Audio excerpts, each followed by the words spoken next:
À chaque fois un peu plus fier du travail accompli, Brice aime déambuler dans les rues de sa commune.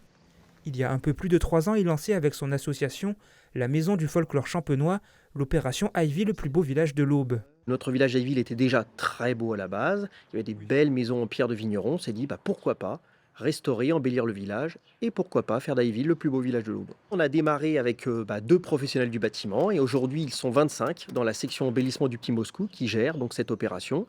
Et donc ce sont des professionnels du bâtiment. Il y a des tailleurs de pierre, il y a des maçons, il y a des peintres en bâtiment, il y a des menuisiers et puis il y a également des amateurs qui veulent apprendre à travailler. Chaque week-end, les bénévoles se succèdent sur les chantiers et donnent de leur temps libre pour la commune.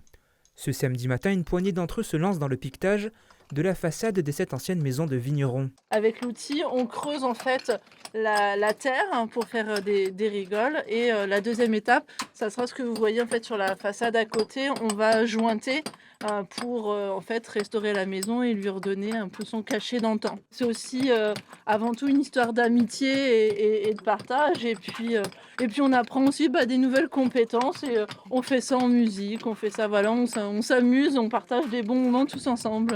Murs de pierre, fresques colorées, boiseries, au détour des ruelles, les Aillevillois et les touristes peuvent découvrir anecdotes, lieux-dits et ces petites histoires qui font souvent la grande. Notre village d'Ailleville a été totalement détruit en 1814 par les Cosaques russes et il a été entièrement reconstruit par la suite. Donc c'est un village typiquement vigneron du 19e siècle. Et donc on s'est dit que comme il avait une véritable typicité, il était intéressant de restaurer le village dans son jus d'antan. Et pour cela, on a recherché les couleurs d'époque et on essaye de conseiller aux habitants de restaurer leur façade avec les couleurs d'époque. Le rouge sang de bœuf par exemple, le bleu champenois ou encore le vert d'eau. Les propriétaires volontaires financent les matériaux, l'association offre la main-d'œuvre et surtout le savoir-faire.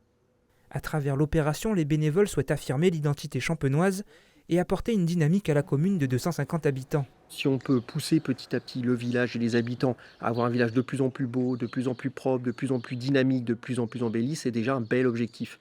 Et effectivement, après, ça nous amènera à des labels, comme le label Petite Cité de caractère de Champagne-Ardenne, qui sera déjà la première étape. 12 chantiers de rénovation sont déjà achevés, 5 autres sont programmés cette année.